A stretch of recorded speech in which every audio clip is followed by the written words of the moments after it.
Hi, welcome to the latest episode of NAMI New York State Perspectives, your show to keep you connected, supported, and inspired as we not just navigate the COVID-19 crisis, but learn how to thrive through it as well. And today we're joined by a very special guest. We're really honored to be joined by Congressman John Katko from the New York 24th District. He's also the co-chair of the bipartisan Congressional Mental Health Caucus.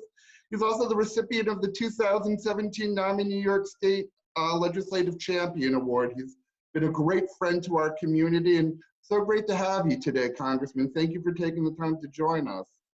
Thank you. That award meant a lot to me back then, and it still does today, because one of the main reasons I decided to leave a job I love as a prosecutor and go to Congress was to try and shed some light on mental health issues. So it was a real honor then, and it still is today. And I'm happy to talk about this issue now and any other time. Well, thank you so much. And you really are a member of the NAMI New York State family. And it was so inspired. When I first met the congressman, he was still a candidate running for office, and he had come to a NAMI Syracuse event, their annual education conference, to talk about his experience as a family member impacted by mental health and a tragedy that impacted his family. And I'll never forget the words you said, Congressman. I go, I can't imagine. Here I am. I'm a federal prosecutor. I have all these connections in the community. And with all the strings I can pull and all my inside knowledge, I couldn't get my loved one the help that she needed when she needed it. I can't imagine what your families go through. And you said, if I get elected, this is gonna be a major issue, and you've stuck to your word more than 100%. So thank you so much for fighting for us, sir. Well, it really is an honor. And I've been impacted through the death of someone in my family by suicide in 2012. And I've been impacted since then, just how more prevalent an issue it is and remains. And I mean, you know the statistics, every hour 5 individuals take their own lives, and for every suicide, there's 29 attempts. So every day there's thousands of people that attempt to take their own lives in this country. It truly is an epidemic. And to give you a comparison, a similar number lose their lives every hour in this country to heroin overdose. It's been treated as the epidemic that it is. And it just doesn't seem to it doesn't seem to be able to grab the attention of individuals. I think part of it's that people don't want to talk about it. It's like the dirty little secret type of thing. And I think the more we can make this a mainstream discussion, the better. And what concerns me is it's the number 2 cause of death for people 10 to 24 years old. It's number 10 cause of death for all Americans. When are we going to start talking about it like we should, right? Yeah. So when I went to Congress, I became head of the Mental Health Caucus and the Suicide Prevention Task Force. And I've teamed up with my good friend, Grace Napolitano. And we're just trying to advocate. And it's amazing the stories you hear when people, I feel, open up. And we just got to continue to fight the good fight on this. That's all of you do every day. Yeah, well, thank you. And it's so good to have people leading that fight in Washington. It's so necessary. So before we really get into the crust of what we want to talk about, I want to start just asking, how are you and your family doing as we navigate the current crisis? I hope everyone is well. We're doing well. And I got to be honest with you, since I first was elected to Congress 5.5 years ago, this is the longest period of time I've slept in the same bed since this virus started. And I'm home with my family, and it's been wonderful to be with them. I'm on the phone or doing these Zoom meetings about 12 to 14 hours a day. And there's a lot of tragedy out there and a lot of concern and a lot of, and we could talk about that. But to be home with your family has been a real blessing for me. And watching your waistline is a little bit tougher now, because my wife is a phenomenal cook, and I like to dabble once in a while. And I saw you outside smoking those meals on Facebook. Those look fantastic. Yeah. That's certainly been the challenge. But before we get into the policy stuff, bring up a point. I mean, you're being exposed to horrific news hourly. I mean, like you say, you're spending 14 hours a day learning about what's going on, not just in your district, but throughout the country and throughout the state. And, I'm sure it has an impact on you. So can you just say some of the ways you're keeping yourself both mentally fit and, keeping your own self-wellness together as you navigate the crisis and go through all the negativity that you're being exposed to? Sure. I work out every day, whether I want to or not. I exercise, we get out, do long walks. We have a dog who just turned 1 yesterday, Henry, who's keeping us very busy. and we take them long walks, and my wife and I get out and we exercise at home here. I think is very, very important. And getting good night's sleeps. We're sleeping. I'm having the best night's sleeps I've had in a long time because I'm exhausted, but also I'm in my own bed. I'm in a good routine, and so I think just being with family has been really great. So yeah, I hear a lot of sad things during the day that we can talk about, but I'm trying to take care of body, mind, and soul here. Right, and that's so important. It's such a holistic way to look at it. We're all one body, one mind, and you have to take care of it all and succinctly. Exactly right. One of the things I really admire about you, so not to embarrass you too much, but a lot of politicians go to Washington and get the fancy apartments or whatever, but I know you sleep on a pull-out couch in your office, so I'm sure now that being in your old bed is very welcome right now. Oh my gosh, I wake up every day, I'm like, oh, this is great, and obviously with my wife there with me, it's great, but yeah, sleeping on a couch in Washington keeps you humble, and that's what it's all about. I don't want to ever get too comfortable down there. I want to do what I need to do to be there, but I understand that when the rubber hits the road is back home with my constituents. Well, thank you, sir, and I know your welcome. constituents appreciate it. And how are things in central New York? The congressman represents an area right around Syracuse, just outside of Syracuse, but in central New York. And how are things in the district, sir?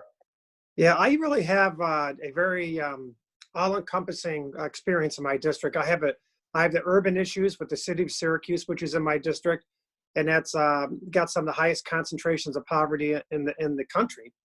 And then I've got suburban issues, of course, or the suburban areas around Syracuse, and then I have a lot of rural areas in my district. So I really have the entire panoply of issues, from what's going on in the farming community and the suicide rate and the depression issues there, and the financial tragedies, to the persistent and constant poverty issues and in the inner city, to the concerns of mom and dads and all over and for their kids in the suburbs. So it's quite a cross section, but there's not an hour that goes by where I don't hear from someone that's distraught. Sure. And as we spoke about earlier, we had this issue, mental health issue, which I think is an epidemic already. Then you overlay that with basically one day everything's okay, the next day, boom, everything is shut down. And if you are a small business owner with a very small margin for error, all of a sudden you're locked in. Or my in-laws who are elderly, who are locked into a nursing facility, they have to go stand outside their window and try and keep them happy. I mean, it's tough. It's tough. And I had a guy today, very successful businessman, he said, I've worked my entire life, and now I'm getting towards the end of my life. He's in his 70s probably. He goes, I'm gonna get towards the end of my life, and he goes, I'm gonna be flat broke after everything I've been through. And he goes, that is very hard to swallow. And he was clearly distraught. So the mental health component of what's going on here, it can't be undersold. It's very, very important. Well, it certainly is. And thank you for addressing it. And I think, with everybody struggling right now and what's going on and experiencing some of the things you just detailed with your constituents, is if there's any sort of a way we can help the people is letting them know that their leaders are fighting for them in Washington and locally and in the State House. And you're certainly, as is your nature, are fighting for these issues and really leading the way and trying to address the mental health impact of all this. So let's get to some of the issues we're working on right now, or you're working on, and we're so happy to support you on and bring more attention to. So first, we know that there was a lot of mental health provisions in the CARES Act, so the Corona Aid, Relief and Economic Security Act, which was, of course, one of the biggest pieces of bipartisan legislation I think that's ever been passed, and obviously so needed. But again, mental health wasn't left out of it. So can you go into a little bit about how mental health was included in that, sir? Oh, absolutely. It's been, we advocated very strongly for it. Nowhere near enough as usual, but at least it's a step in the right direction. We had $425 million for SAMHSA increase in their budget for Substance Abuse Mental Health Services Administration. We had $250 million for the Certified Community Behavioral Health Clinics, which was a kick-up. Which has been $50 million very successful in New York, I should add. That's not a national program. It's been a project program, but it's been very successful here in New York. Yes, it has. Something that NAMI advocates for. So thank you. NAMI does a wonderful job with that. We have $50 million for suicide prevention programs. I mean, I'm talking all the Contact here in Syracuse. they're overwhelmed with calls, but they're doing okay because we're giving them the funding and they're hanging in there. So they're doing all right. And then $100 million for substance abuse and mental health services administration emergency response grants. So we had a total of close to $1 billion, or $750 million for mental health services in particular. So that was good. Good start, nowhere near good enough. But if I can talk just for a minute, this whole crisis has kind of highlighted the value of telehealth. I think that Centers for Medicaid and Medicare Services has been very slow to come to the fore with this issue. And now that they're realizing how valuable it is, some of the things we've had to fight for, they're not. If you have a phone but you don't have video conferencing, they're not going to allow you to bill for it. They're starting to be relaxing those standards, and that's really important because a lot of these people are not connected to the internet. And the only way to get help is by telephone if they're locked in. And thank God people are doing that. So we're working on that as well. So there's going to be some good things coming out about telehealth that I'm going to be advocating for going forward. Right, and that's so important, sir. I mean, you spoke about your in-laws who are in an assisted living facility. They're especially isolated right now. I'm sure very scared right now, as we know how the virus is impacting residential facilities. And so many seniors are really feeling alone right now. And there've been a lot of studies that 43% of seniors feel like they're isolated alone under normal conditions, and of course, that's more increased now, and a lot of those seniors, like you say, don't have access to the internet or don't have a smartphone. They have a simple phone, and making sure that they can get teletherapy is so important. That's a big issue. I know you just sent a letter to Secretary Azar, you and your colleague, your co-chair of the caucus, Congresswoman Napolitano. Yep. So thank you so much. Again, we've got to make sure that people can stay connected. It's so important right now. Yeah, and what we're asking for is that Medicare only reimburses recipients that are conducted with audio and video equipment, and they exclude coverage for mental health care over the phone. And we're trying to fix that. Until this country is perfectly connected, that's not going to, you can't always have video. 35 to 40% of the people in this country do not have access to the internet. And until we fix that, we should be excluding that sector of the population.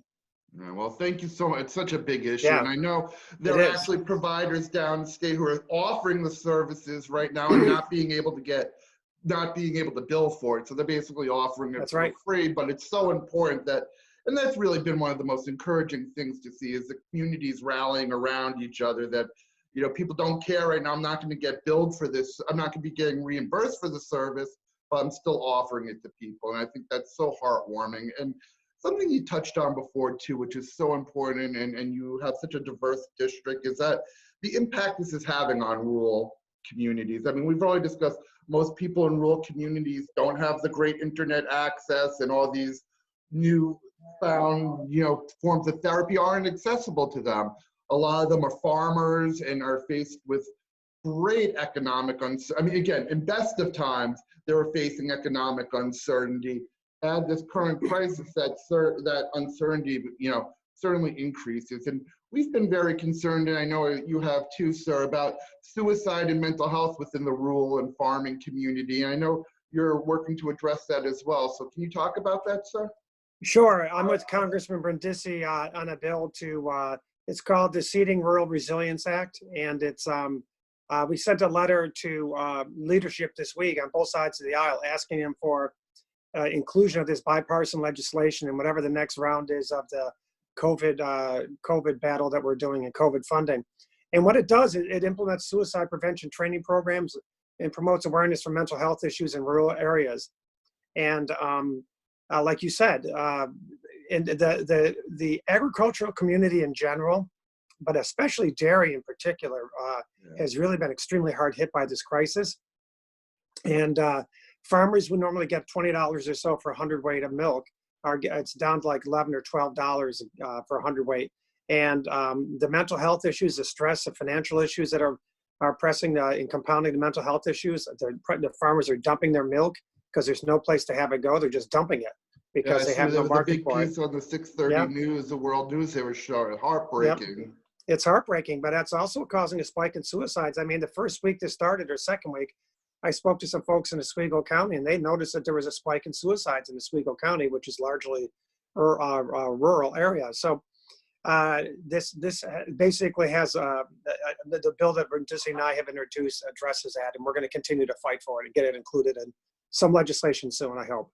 Yeah, I hope so too. It's, again, such an important thing that that population isn't forgotten about. I think they're forgotten about, again, under the best of times, and now with this, it's so important. You know, it was interesting. We interviewed a member of the New Jersey Devils whose family has a farm, and they were talking about that experience in northern New Jersey. But it's Sure. such an important issue, and I'm glad you're fighting for it.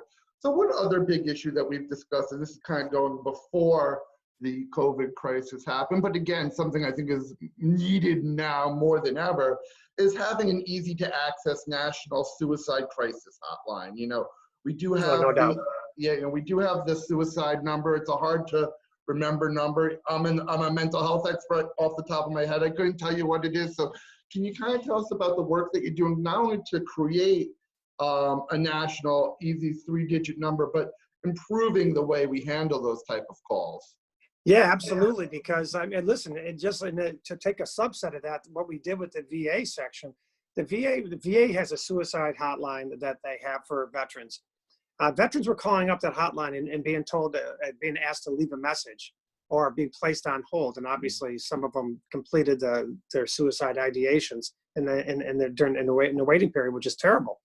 So we fixed that. We addressed that. We need to have a simple, straightforward suicide prevention hotline system nationwide that's properly funded, that when people call up and they're in crisis, the hotline knows what to do to get them the help they need right away without having to go through a standard number of subsets.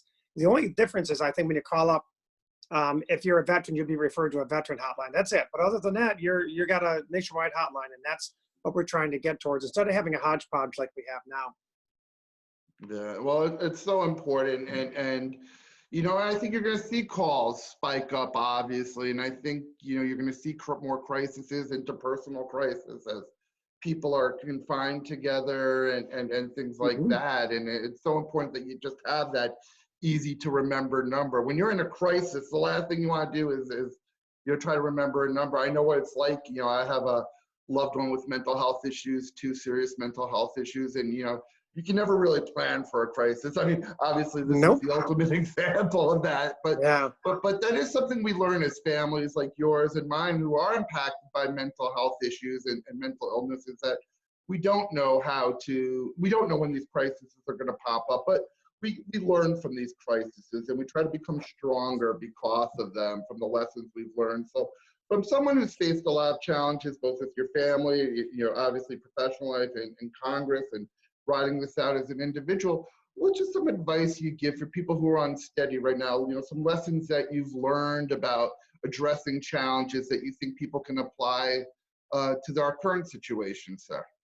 I think the best thing about it is, don't be ashamed about it. And it's far more normal than you realize. And it is perfectly acceptable, perfectly appropriate. And in fact, I encourage you to speak about it, to talk about it, to get help. And don't sweep it under the rug. Don't ignore it.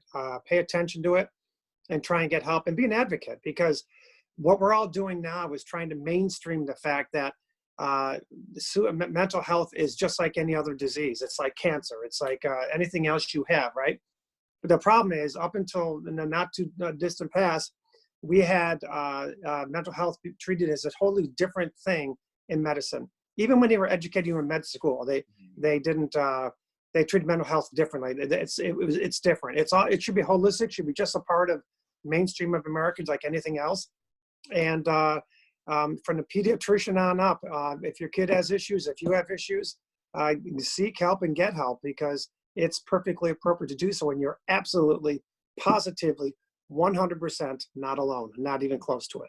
So that's my best advice, I guess. Oh, that's so true. And you know, like you said, to advocate for yourself, advocate for your loved ones is so important. And that doesn't mean, you know, always calling up Congressman Katko's office, but advocating for your loved one or yourself in everyday situations, whether it's school situations, doctors, whatever. I mean, I always say I learned the most about advocacy watching my mom advocate for me and getting the special needs I need in schools. So, you know, that family role and speaking up for yourself is so important. One question I want to ask you before we wrap up, sir, is, there's been a lot of conversation. This is a transformative moment in our history, obviously. We've never experienced anything like this before. And like we said, you want to use challenges as an opportunity to grow and strengthen. How do you want to see our country and our state and your district get stronger through this? How do we, the governor keeps saying, we're not going to go back, we're going to move forward. How would you like to see us become stronger through this, sir? Well, I think what we're trying to do now is stabilize the bleeding, right? That's what we're doing by trying to help the small businesses. That's why what we're doing to try and keep hospitals afloat. Hospitals are devastated right now financially, and just try and get money into the economy to stabilize it. But moving forward, this is showing a big thing for me is there's a lack of broadband and access for people to modern medicine and to even teaching. 35 to 40% of the kids that are out right now aren't getting access to their teachers because there is no broadband in their homes. A rural broadband is something really important going forward, and I think having an infrastructure to do that is something we as a great country need to do. And I also think one of the great things that can come out of this is telehealth, and telehealth in general, and mental health and telemedicine in particular, because a lot of times people may not be too happy about or comfortable coming to an office. If you can reach those people in their homes where they are with telehealth, and we mainstream telehealth, which by the way is a hell of a lot cheaper than coming to an office visit and paying for an office visit, and it's a hell of a lot cheaper for the patient as well and easier, and may make them more likely to get help. Counties like yours, sir, Absolutely. so many people, especially in the winter, as you know, can be very hard to travel those roads. So Absolutely. So I think telehealth is going to be one of the big winners in this whole thing, if there is a winner, because like I said at the outset, Centers for Medicaid and Medicaid Services was very loath to embrace it, but now I think they're going to start seeing the values of it, not just in a time of crisis, and I think that's going to be a real big plus for us going forward. Well, thank you so much for your insights and your time. So before I let you go, we do try to do one thing at the final episode of every show, and that's give our guests some media recommendations to keep people entertained and as we ride this out. So I try to tailor my recommendations for our guests. And I think you're like me, and I think one of the hardest parts of this experience is not having sports. I know you have the Syracuse Mets that are new to your area. I was looking forward to getting out to a game this year, but one of the things my wife and I watched recently was we have our DVD of the 2003 championship game, Syracuse University. My wife's a proud graduate. She was a sophomore. In the grand scheme of things, she said, has marrying me here in the Syracuse National Championship here. So I know she has her priorities straight. She does have her priorities straight. Yes, sir. Smart woman. But no, it was so exciting, watching it. And even watching the game, there was a lesson learned from this. And leave you with this. It's so interesting. And everyone kind of remembers the end of the game, Hakeem Warwick blocking the shot that would have tied the game, right? But a lot of people forget he missed those foul shots seconds before that. And that would have put we don't talk about that. That's all right. But no, I know. Yeah, but the point is that he rebounded right away. He had this opportunity, he missed the opportunity, but then he made up for it seconds later. And I think that's such a strong metaphorical thing, is that, we could have a little slip up here, but with every challenge, again, is a new opportunity. So, I totally agree. Yeah, so I think there's such a guess also just walk outside right now, because your plants are blooming. Things are starting to bud. I transplanted a plant my mother gave me in 1998 when we first had this house, and was stuck behind a bunch of bushes. I finally said, we got to move it. When I moved it, I didn't think it was going to grow. My mom passed away a year and a half ago, and every time I look at that bush, I think her, and every day I go out there, the buds are getting bigger and bigger. It's a big peonies plant. Next thing you know, it's going to be nice and tall. So it's awesome. It's renewal, and that's pretty cool. Rebirth, regrowth, and that's such a great way to end. So thank you for that metaphor. But more importantly, thank you for fighting for all of us every day, not just your constituents, but all of us impacted for mental health. We're so grateful for your leadership, and you never nothing's ever good enough. You could have patted yourself on the back with the CARES Act, but you said we need to go further. And thank you for leading us and going further. We deeply appreciate, as we say in NAMI all the time, hope starts with you, and you're such an example of that. So thank you, sir. Well, I appreciate it, and I'll tell you, I promise you, my solemn promise is as long as I'm in Congress, in fact, as long as I'm breathing on this earth, I'm going to be fighting for mental health issues. It is the great secret in this society that we need to uncover and get people comfortable talking about. It's getting better all the time, but we need to get more so, and not just in time of crisis, but and even in good times, to help people out and understand that this is a disease just like everything else, and it needs to be accorded its due. And I'm going to do everything I can to do that for you going forward. Well, I know you will, and we thank you for it, and we thank you for watching. We hope the show gave you some inspiration, helped you stay connected and stay supported. Know, like the Congressman said, you're not alone. No one's alone through this. We're all experiencing this together, and we will see you next time on the next episode of NAMI Perspective. Thank you so much. Take care, everybody. God bless. Bye-bye.